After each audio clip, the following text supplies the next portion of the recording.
제7장 은둔 왕국의 백인 소년. 1902년 늦은 여름, 미국에서의 휴가가 끝나갈 무렵 얻은 벨기에산 산토끼 한 쌍을 조선으로 가져가기로 했다.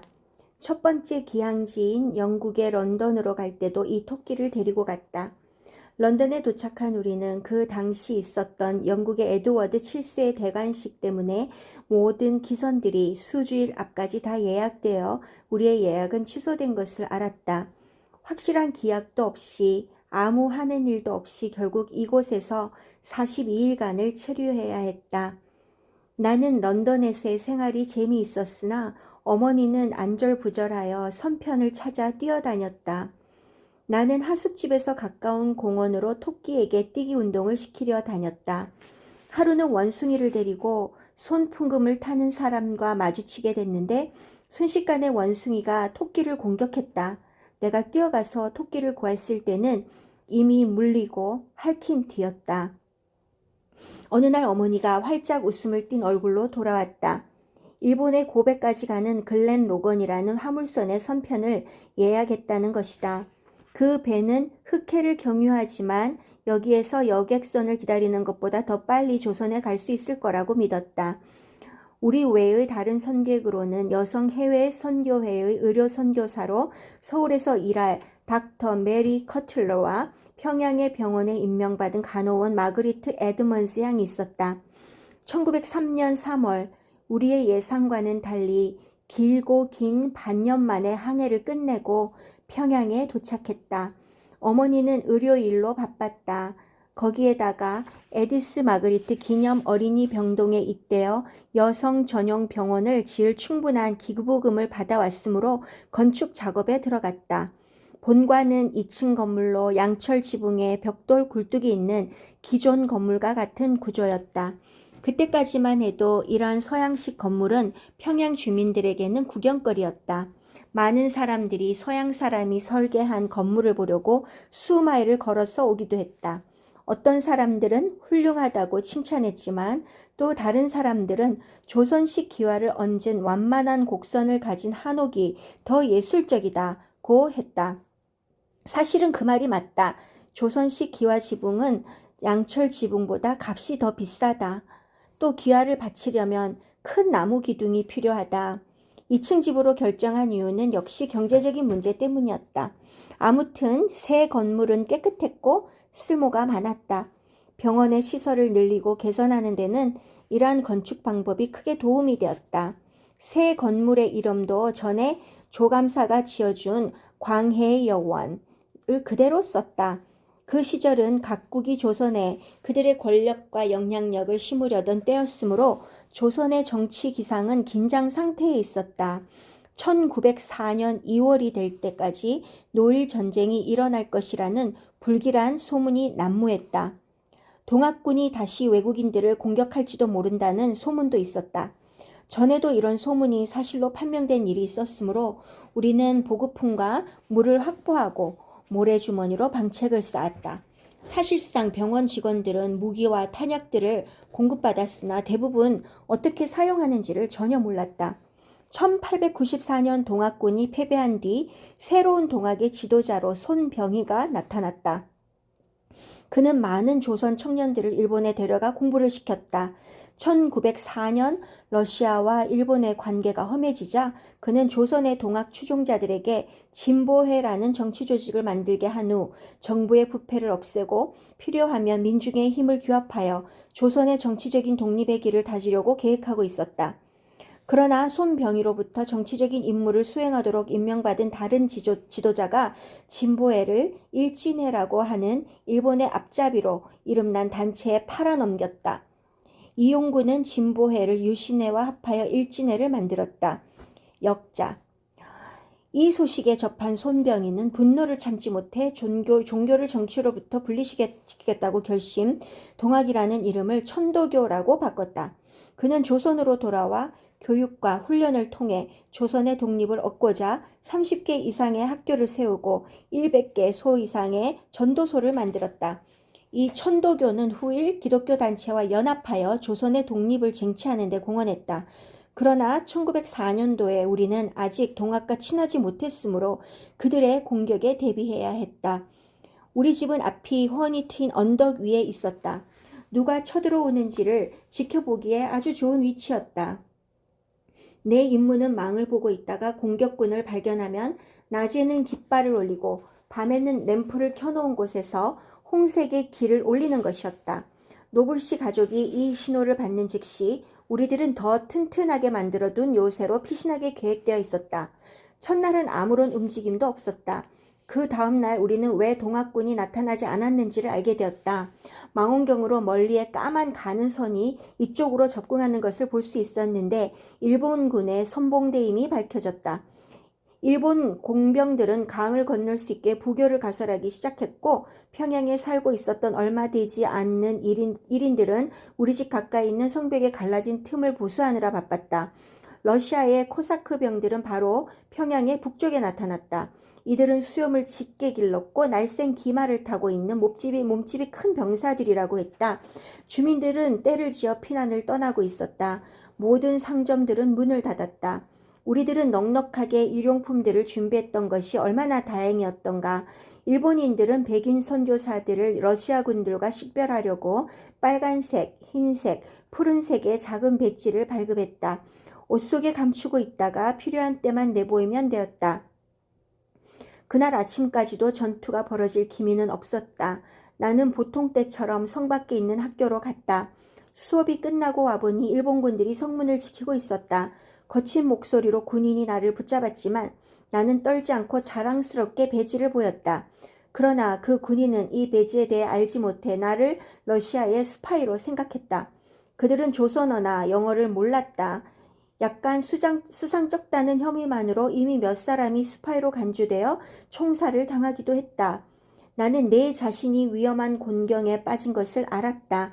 손짓, 발짓을 동원하여 내 뜻을 전하고 있을 때 우연히 그곳을 지나던 일본 장교 한 사람이 무슨 일인가 하고 왔다. 그는 다행히 조선말을 몇 마디 할 줄 알았다. 그는 내 말이 사실인지를 알아보기 위해 부하 한 사람을 보냈다. 사실이 확인되자 그때야 나를 놓아주었다.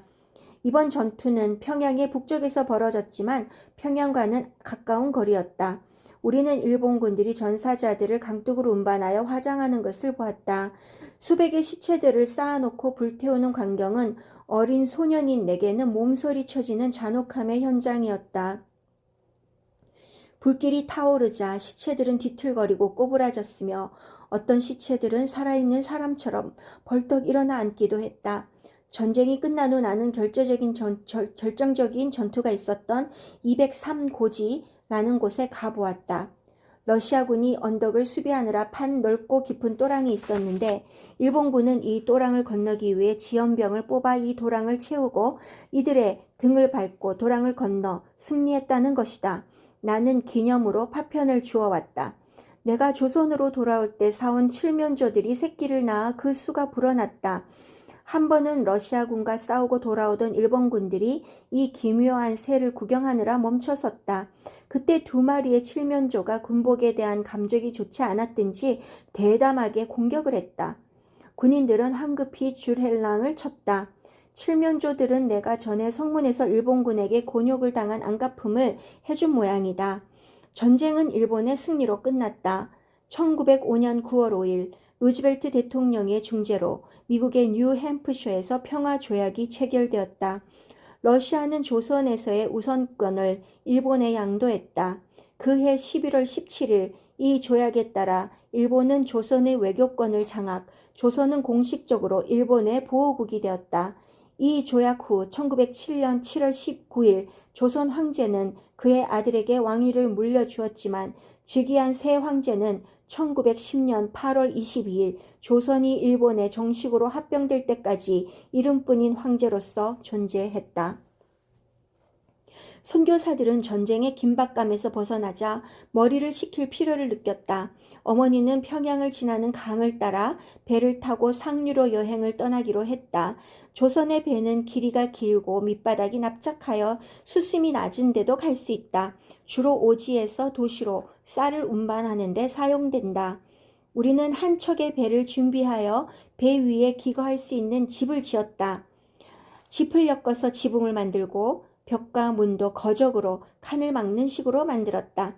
여닫는 문을 기둥에 연결하여 낮에는 열어두게 했다. 망과 같은 거적으로 집안에도 3개의 방이 되게 칸을 막았다. 앞에 넓은 방은 테이블과 의자들을 놓아 거실로 쓰고 가운데의 작은 방은 침실, 뒤에 넓은 방은 부엌으로 썼다. 배 양쪽에는 좁은 길을 두어 뱃사람들이 우리를 방해하지 않고도 뱃머리와 선미를 왕래하며 일할 수 있게 했다. 나는 가볍고 밑이 납작한 보트를 하나 갖고 있었다. 이 배를 본선에 매달고 다니다가 고기잡이를 할 때 타곤 했다.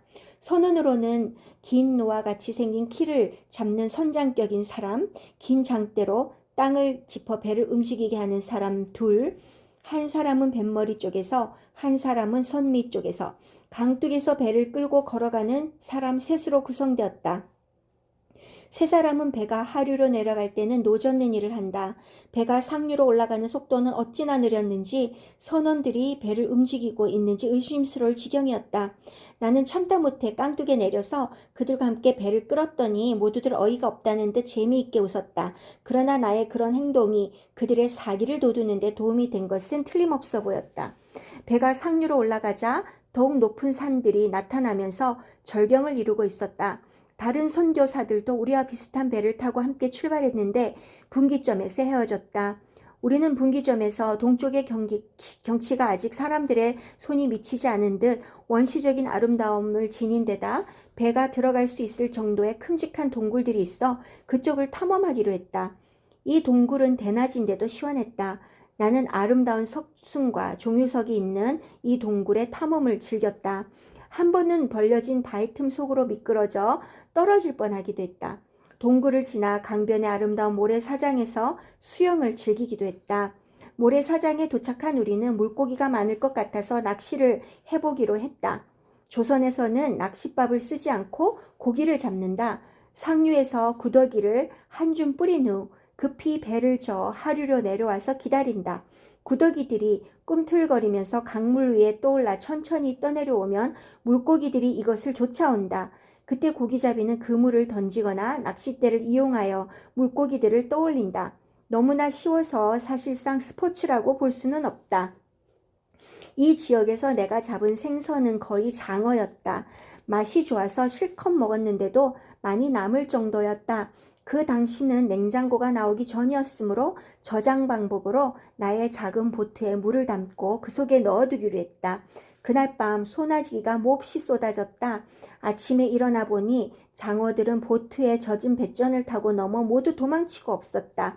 또 한 번은 배를 강둑의 나무 밑둥에 메어놓고 하룻밤을 지냈다. 아침에 일어나 보니 배가 나뭇가지에 닿아 있었다. 간밤의 폭우로 갑자기 강물이 불어 수위가 올라갔던 것이다. 날마다 새롭고도 장엄한 경치가 나타났다. 가는 곳마다 미역을 감을 수 있는 사장과 삼음의 대상이 펼쳐졌다. 휴가를 보내기에는 가장 이상적인 방법이었다. 이때 병원에서 긴급히 어머니를 찾는다는 기별이 왔다. 아쉬웠지만 뱃머리를 돌렸다. 뱃놀이에서 급류를 탄다는 것은 드릴 있는 일이다. 그러나 조종이 잘 안 되는 이 하우스보트로 급류를 헤쳐나간다는 것은 매우 긴장된 위험이 따랐다. 뾰족한 바위들을 때리는 세찬 급류를 피하려면 능숙한 기술과 힘이 필요하다. 배가 옆으로 돌지 않게 해야 하고 경류에서 생긴 물결이 배를 휩쓸지 않게 해야 한다. 우리는 급류를 만나 신중히 대처했다. 다행히 큰 실수 없이 집으로 돌아왔다. 평양에 도착한 나는 시급히 착수하고 싶은 일이 있었다. 이 도시의 최북단에 비밀 통로가 있는데 고대의 왕들은 위험한 사태가 닥치면 그곳을 이용했다는 짧은 문기를 평양의 초기 역사 기록에서 읽은 적이 있었다. 그 통로는 강 밑을 지나 강심에 있는 커다란 섬의 중앙으로 연결됐으리라 생각되었다. 거기에는 아마 숨겨진 보물이 있을지도 몰랐다. 나는 키드 선장처럼 불을 갈망하지는 않았다. 다만 그곳을 탐험하고 싶었다. 이 사실을 친구인 존 베어드에게 이야기했다. 존도 나와 마찬가지로 이 계획에 적극적이었다. 우리는 극비로 탐험에 나섰다. 통로의 입구를 발견한다는 것이 불가능할지도 모른다는 것은 잘 알고 있었다. 우리는 신중히 우리의 계획이 노출되지 않게 여러 사람들에게 문의했으나 누구도 이러한 통로에 대해서 들어본 적이 없는 것 같았다. 우리는 한편으로 남이 모른다는 사실이 오히려 다행스러웠다. 왕들이 피신을 했다면 어디로 갔을까를 염두에 두고 전 지역 일대를 샅샅이 뒤졌다. 그러한 통로는 강 가까이에 있는 호젓하고 가려진 곳이어야 한다는 점을 알 수 있었다. 우리는 운이 좋았다. 거의 예상했던 지점에서 덤불이 무성하게 자라고 홈같이 우묵하게 들어간 언덕의 한쪽에서 출입구의 틈으로 보이는 부분이 어둡게 가려져 있는 것을 발견했다. 우리는 동시에 바로 이것이다! 라고 소리쳤다. 누가 먼저 그 속에 들어갈 것인가? 존은 날 쳐다봤고 나는 존을 쳐다봤다. 우리는 다 같이 주저했다. 그리고는 이런 어두운 곳을 성냥이나 초도 없이 뱀이나 야생동물이 덤빌 때 방어할 무기도 없이 들어간다는 것은 어리석은 일이라고 판단했다. 혹시 누가 우리를 보고 있지나 않는지는 주위를 잘 살핀 다음 모든 준비를 하여 다시 오기로 하고 급히 집으로 돌아왔다. 그날 밤 발견한 보물을 가지고 어떻게 할까 하는 꿈을 꾸기까지 했다. 그 다음날 삽, 성냥, 초를 준비하여 굴로 들어갔다. 이곳은 돌로 벽을 만든 통로였다. 약 30야드를 따라 들어갔더니 큰 돌로 만든 또 다른 벽이 앞을 가로막았다. 우리는 이 벽 밑을 파기 시작했으나 오래된 뼈다귀 몇 개밖에 발견하지 못했다. 우리는 더 밑을 파서 벽 밑으로 통과하려고 했으나 무모한 모험임을 알았다. 밑을 더 파면 돌벽이 무너질 위험성이 짙었다. 주저한 끝에 탐사를 포기하고 말았다. 장난감 권총과 장총을 갖고 놀기 시작한 얼마 후 나는 22칼리바 장총을 익숙하게 다룰 줄 아는 사격수가 되었다. 나는 어머니에게 오는 겨울 휴가에는 10일간 사냥 여행을 허가해 달라고 요청했다. 의뢰에 따르는 어머니의 훈계가 있은 뒤 내 요청은 허락되었다. 드디어 나도 한 몫을 하는 어른이 된 기분이었다. 그 당시에는 기러기와 오리들이 너무나 많아서 가끔 하늘이 어두워질 정도로 새까맣게 날아가는 때가 있었다. 그래서 집 근처에서 사냥을 해도 상당한 양을 잡을 수가 있었다. 그러나 나는 더 먼 곳으로 가서 멋진 사냥을 하고 싶었다. 어느 조선인 농부가 시베리아 호랑이 한 마리가 자기네 가축들을 잡아가고 있으니 그 놈을 쏴달라고 부탁해왔다. 그러나 내 총은 호랑이를 잡기에는 작아서 그들의 청을 들어줄 수 없어 미안하다고 했다. 그러나 만일 사슴이 어디에 있는지 알려준다면 잡아서 나누어 갖겠다고 말했다. 한 젊은이가 동행하겠다고 나섰다. 그는 내가 사슴을 잡으면 포획물을 동네로 날라오는 일을 맡겠다고 했다. 2, 3일 동안 눈밭을 헤치고 진종일 다녔지만 아무것도 발견할 수 없었다. 그러던 어느 날 눈 위에 상당히 많은 사슴떼가 지나간 흔적을 발견했다. 아니나 다를까 골짜기를 지나자 바로 아름다운 점박이 사슴들이 떼를 지어 있었다. 조선 사람은 총기를 소유하지 못하게 되어 있었으므로 나는 흰색의 조선 두루마기를 입고 있었다. 사슴이 그들을 해치지 않는 조선 사람으로 알도록 위장했던 것이다. 이 속임수는 효과가 있었다. 사슴떼의 대장을 쏠 수 있는 충분한 사정거리 내로 접근했다. 내가 총을 쏘자 사슴들은 번개같이 도망갔다. 나는 흥분하여 총알을 빗나가게 쏘았는 줄도 알았다. 그러나 사슴들이 도망친 자리에 눈 위에 빨간 피가 흘러있지 않는가? 한 마리가 부상당한 것이다. 그동안에 형편없었던 실적을 만회하고 잡은 사슴을 마을로 가져가려고 추격해 나섰다.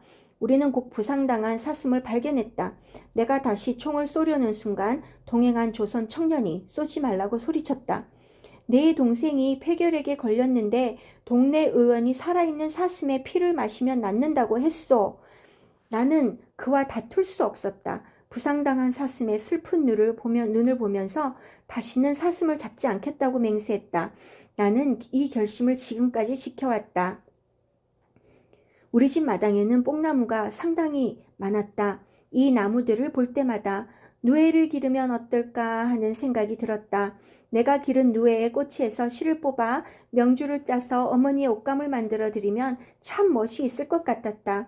그러나 옷을 만들자면 천이 약 6야드나 있어야 했다. 그러자면 4,000개의 고치가 필요하다. 나는 금방 깐 유충을 번데기가 될 때까지 먹이를 주고 소나무로 만든 틀에다 누에가 고치를 만들 수 있게 준비를 했다. 누에는 자기 몸에 약 50배나 되는 양의 먹이를 먹어치운다. 기간은 4회에 걸친 잠자는 시간까지 합하여 대개 42일간 계속된다. 누에들은 한번 잠을 자고 나면 번데기를 자고 나면 껍데기를 벗는다. 그 다음에 새 껍데기가 생긴다. 이때 그들은 뽕잎을 개걸스럽게 먹는다. 처음에는 먹이를 주는 일이 쉬웠는데 누에가 자라나면서는 왕성한 식욕을 만족시켜 주려고 밤낮을 가리지 않고 뽕잎을 따러 다녀야 했다. 마침내 고치가 되었다. 남은 일, 고치를 끓는 물에 넣어 실을 빼고 이 실로 옷감을 짜는 일들은 조선인 친구가 맡아주었다. 이렇게 하여 짠 명주천을 나는 자랑스럽게 어머니께 선물로 드렸다. 1906년 8월 평양의 선교사들은 원산의 캐나다 의료 선교사인 닥터 하디를 초청하여 모임을 갖기로 했다. 닥터 하디는 아버지가 처음 부산에 도착했을 때 마중을 나왔던 분이기도 하다. 아버지는 떠나셨지만 아버지가 세운 평양의 교회에 와서 그는 조선말로 특별 예배를 인도했다. 그의 설교는 웅변적이거나 격동적인 것이 아니었다. 다만 자기의 가슴을 열어 듣는 이들의 마음이 그의 마음과 맞닿게 직선적이고 성실하게 설교했다. 나는 그날의 설교에 감동했다. 그 내용은 지금도 내 가슴에 남아있다. 기독교 복음의 핵심은 하나님께서 주신 은사의 말씀에 있다. 만일 무서운 지옥의 형편을 피하고 상을 받아 천국에 가고자 하는 마음으로 이 세상을 산다면 하나님의 말씀은 알아듣지 못한다. 인간이 자기의 힘과 노력으로 잘 되겠다고 생각하는 것은 자만심과 믿음의 부족에서 연유하는 것이다. 기독교의 가르침은 하나님이 우리를 죄악에서 구해주시는 그 힘에 있는 것이지 반드시 내세에만 있는 것이 아니다. 지금 바로 여기에 하나님의 은사가 있다. 예수님은 온 시대를 통해 가장 놀랍고 귀한 말씀을 하셨다. 예수님은 아버지 저들을 용서해 주시옵소서. 저들은 저들이 무엇을 하는지 알지 못하옵니다. 라고 하셨다. 이 말씀을 음미해 보라. 하나님은 우리가 어떤 잘못을 저질러도 우리 죄를 사하여 주신다는 것을 뜻하고 계신 것이다. 아무리 높은 이상도 영적인 힘이 없다면 수행하기 어렵다. 기억하라. 이러한 영적인 힘은 계속적인 기도로만 얻어질 수 있다. 우리의 체력이 날마다 음식물을 섭취함으로써 유지되는 것 같이 우리의 영적인 강건함도 날마다 기도를 통해서만이 유지될 수 있는 것이다. 이때 우리의 목적은 인간의 영광으로부터 하나님의 영광으로 그 초점이 바뀌어진다. 닥터 하디의 설교는 어린 내 가슴에 큰 파문이 되어 깊이 새겨졌다. 그때 나는 서양으로 돌아가서 사업가가 되려는 계획을 세우고 있었다. 그러나 내 인생에 있어서 특별한 의미를 가졌던 그날의 예배 후 의료 선교사가 되어 조선으로 돌아와 일하리라고 결심했다. 나는 새해만 되면 언제나 새 설계를 세우곤 했지만 작심삼일로 끝나곤 했다. 내 의지만으로는 조선으로 돌아와 선교 사업을 하겠다는 결심은 이뤄지지 못할 게 자명했다. 그러나 닥터 하디의 설교에서 영적인 힘을 얻어 마음이 열망하는 바를 이룰 수 있는 방법을 알게 되었으므로 나는 새 결심을 완수할 수 있다는 자신감에 찼다. 닥터 하디는 조선의 방방곡곡에서 하나님의 메시지를 전했다.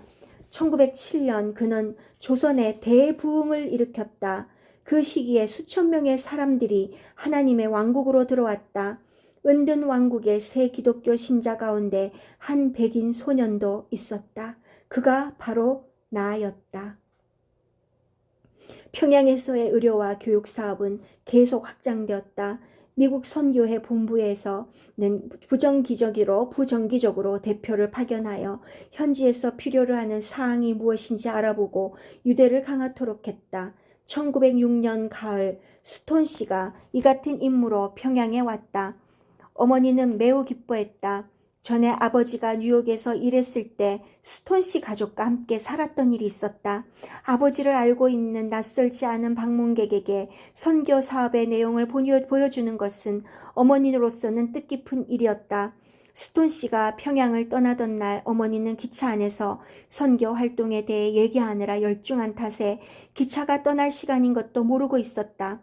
갑자기 기차가 움직이는 것을 알고 생각할 틈도 없이 뛰어내렸다. 순간적으로 취한 행동이었다. 어머니는 다리가 부러졌다. 이 일로 자기 병원에 입원 환자가 되어 2층 병실에 갇힌 몸이 되었다. 1906년 11월 2일 학교에서 수업을 받고 있는데 어떤 사람이 교실로 뛰어들면서 나를 보고 소리쳤다. 너네 병원에 불이 났다. 병원 2층에 어머니가 입원해 있었다. 나는 미친 듯이 뛰어갔다. 내가 그곳에 도착하자 어머니의 입원실로 생각되는 창문에서 불꽃과 연기가 솟아오르고 있었다. 필사적으로 군중들을 해치고 뛰어들려고 했으나 세차게 제지당했다. 나는 미친 듯이 소리쳤다. 우리 어머니가 저 위에 있어요. 구해주세요. 나의 간청은 무시되었다. 조금 후에 알고 보니 사람들이 위기가 닥치기 직전에 사다리를 이용하여 어머니를 구출한 다음 근처의 조선 초가집으로 옮겨 놓았던 것이다. 여성병원과 에디스 마그리트 기념어린이병동, 어머니가 사랑한 이 병원들은 다 타서 재가 되었다. 남은 것은 단지 벽돌 굴뚝뿐이었다. 이 굴뚝은 바람이 세차게 불면 넘어질 것 같았다. 사람들이 다칠까봐 염려되었다. 다행히 운산에 있는 미국 금강의 한 광산 종업원이 다이너마이트를 이용하여 무너뜨려 주어서 위험이 제거되었다. 어머니는 이제 새 병원 건물이 완성될 때를 기다려야 했다. 그동안 어디에서 병원 일을 해야 할지가 문제였다. 선교부 위원회가 시내 중심지의 구골이 나른 동네에서 어느 조선식 건물을 구입하려고 교섭하는 중이었다. 어머니는 그 건물에서 병원 일을 다시 시작했다. 해외 여성 선교의 병원 쇳값으로 주는 돈을 그 건물에 지불했다.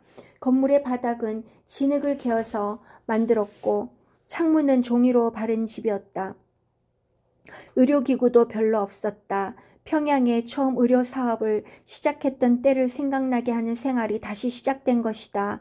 어머니는 이곳에서 정기적인 예배를 시작했다. 이 일은 이 지역에 교회를 생기게 한 계기가 되었다.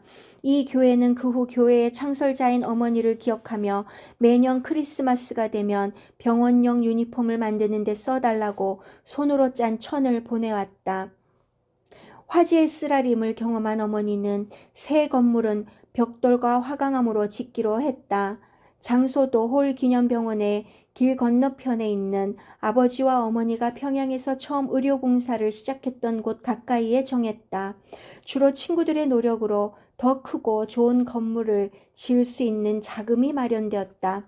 수도 장치와 온수, 난방 시설도 설계된 것이었다. 어머니가 구상한 건물은 그 당시 평양에서는 혁신적인 것이었다. 어머니는 내게 감독일을 맡겼다. 조선인 친구 고서방을 내 오른팔로 쓰도록 해주었다.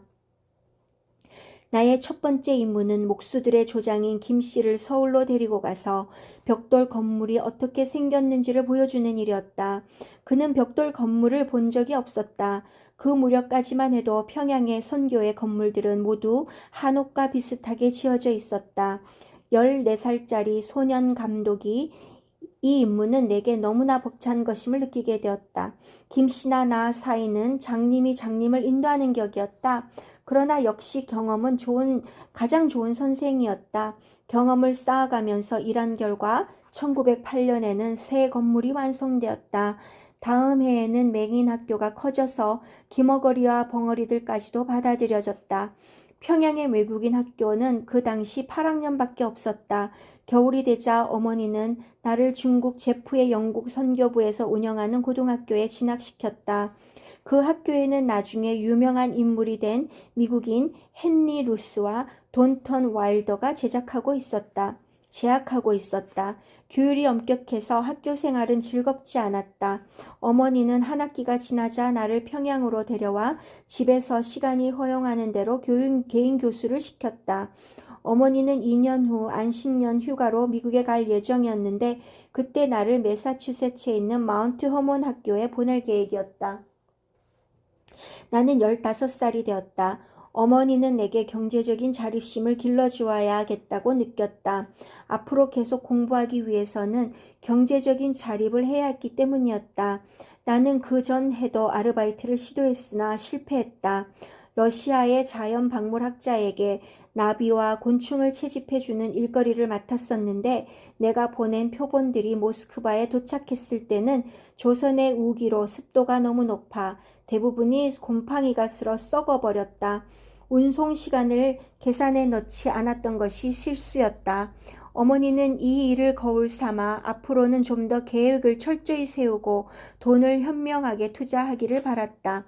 어머니는 아버지의 생명보험에서 내 몫으로 남겨둔 액수 중에 일부를 내놓았다. 나는 이미 병원 신축 때 실제적인 경험을 얻었으므로 건설업이 내가 할 수 있는 적당한 사업이라고 생각했다. 때마침 조선으로 파견되는 두 선교사 가족들이 있었는데 평양에 집이 마련되지 않으면 그들은 다른 지역으로 임명될지도 몰랐다. 만일 이들의 집을 짓는다면 선교사들을 돕는 일도 되고 내 사업의 발전을 위해서도 유익한 일이 될 것 같았다. 나는 내 돈을 투자하여 연립주택을 짓기로 했다. 연립은 단독주택보다 경비가 적게 든다. 3층 건물로 설계했으므로 평양에서는 제일 높은 고층 건물이 될 것이다. 지난번 경험으로 재료를 나무로 쓰면 시간이 많이 걸린다는 점을 알고 있었다. 마루용 제목, 문짝, 창살 등의 제목과 철물들을 워싱턴의 타고마에서 주문해 쓰기로 결정했다. 이미 만들어진 부속품을 가져오면 시간과 돈이 절약될 뿐만 아니라 나중에 잘 맞지 않는다는 불평도 나올 수 없을 것이기 때문이었다. 서둘러 작업에 들어갔다. 첫 작업으로 지하실을 파는데 암석이 나타났다. 시간을 절약하기 위해 다이너마이트로 폭파하기로 했다. 그러나 시내 지역이라는 이유로 조선 청부업자는 발파 허가를 얻지 못했다. 나는 외국인이므로 직접 내가 발파한다면 허가를 받을 수 있다는 것이었다. 그 당시 철로는 서울에서 평양을 경유하여 만주와의 경계 쪽까지 설치되어 있었다. 우리는 납작한 철로용 차를 타고 철로가 가설되고 있는 끝까지 가서 발파 작업을 구경하곤 했다. 그곳에는 많은 발파 작업이 진행 중이었으므로 다이너마이트를 다루는 방법을 배울 수가 있었다. 휴즈를 테스트할 때 깨물면 안 된다는 점도 알았다. 암시장에서는 다이너마이트 값이 금값과 맞먹었다. 많은 사람들이 내가 매우 힘들게 사온 귀중한 다이너마이트를 탐내고 있었다. 보관하기에 가장 안전한 곳은 바로 내 침실의 벽장 속에 넣고 열쇠를 잠가 놓는 것이었다. 어떤 도둑도 거기에 다이너마이트가 있으리라고는 짐작하지 못할 것이다. 그러나 화재가 발생할 경우 이 화약은 세상에 종말같이 폭발될 것이다. 발파 작업은 순조롭게 시작되었다. 그러나 한 번은 불을 붙였는데도 터지지 않았다. 어떻게 해야 하나? 묻힌 화약을 다시 파내는 것은 더 큰 모험이다. 가장 좋은 방법은 화약 하나를 더 묻어 터뜨리는 것이라고 생각했다. 발팟이 돌에 파편들이 사방에 튀기는 것을 방지하려고 물에 적신 집들을 위에다 덮었다.